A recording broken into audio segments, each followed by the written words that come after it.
وَيَمْكُرُونَ وَيَمْكُرُ اللَّهُ وَاللَّهُ خَيْرُ الْمَاكِرِينَ. They are plotting and Allah is planning, and Allah is the best of planners.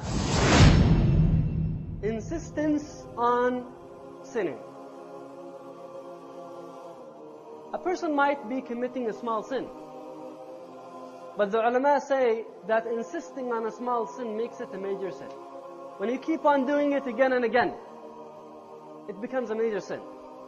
And Al-Dhahabi, in his book, he talks about some of the evil endings.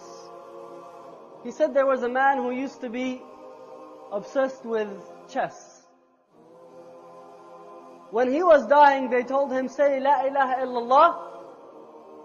He couldn't say it.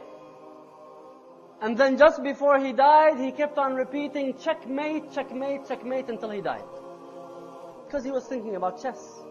Al-Dhahabi mentions another man, they came and told him, say La ilaha illallah. He said, give me the bottle, give me a cup, I want to drink.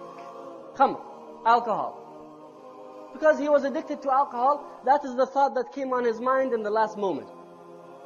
Al-Rabi' bin Sabura, he says that he witnessed the death of a man who used to work in a diwan, an accountant, who used to work in a diwan. He's always calculating numbers. And before he died, they were telling him, say La ilaha illallah. He was saying 10, 11, 12, and he was counting numbers until he died. Ibn al-Qayyim mentions the story of someone who was dying. They told him, say La ilaha illallah. He said, I can't. He didn't have a problem with his tongue. He could speak fluently, but he could not say La ilaha illallah. Allah did not give him the tawfiq. Allah did not allow him to say it, because he did not have a life record of La ilaha illallah. We always think about it that I'm going to do whatever I want. I'm going to sin the way I like. And then before I die, 5 minutes before I die, I'm going to say La ilaha illallah and I'm guaranteed Jannah. It's not that easy. وَيَمْكُرُونَ وَيَمْكُرُ اللَّهُ. You are making a plan. You are plotting against Allah.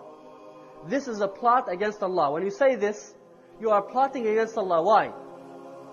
Because you're telling Allah, I'm not going to worship you. You are making the intention that you're not going to worship Allah until the last moment of your life. What is that? Isn't that planning against Allah? I'm going to do what I want now when I'm young, and then I'm going to think about tawbah when I grow old.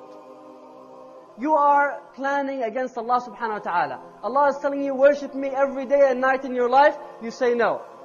I'm going to try to go around this rule and sneak around it and then make tawbah in the end. I'm going to outsmart Allah subhanahu wa ta'ala. وَيَمْكُرُونَ وَيَمْكُرُ اللَّهُ وَاللَّهُ خَيْرُ الْمَاكِرِينَ. They are plotting and Allah is planning, and Allah is the best of planners. There's one scholar just a few weeks ago, he mentioned to us a factual story that happened. They were visiting an old man who was dying. They came in the house. All of the household, they were listening to loud Kulthum music. Kulthum is an Arabic singer. The man was in the last moments of his life, and the tape recorder was to the highest volume, listening to the songs of Kulthum. This shaykh came in and told them, ittaqullah, fear Allah subhanahu wa ta'ala, the man is dying, and you're listening to songs. So they took out that tape and they put Quran instead. When the old man started hearing Quran, he said, turn it off and put Kulthum back, because she soothes my heart. And he died. When you grow up on something, you're going to die on that thing. Never think that you can outsmart Allah subhanahu wa ta'ala. You have to have khashya of Allah. The ones who are safe, feel safe and secure of the punishment of Allah are the losers. Only the losers are the ones who feel secure from the punishment of Allah subhanahu wa ta'ala. Khashya is an integral quality of the Muslim.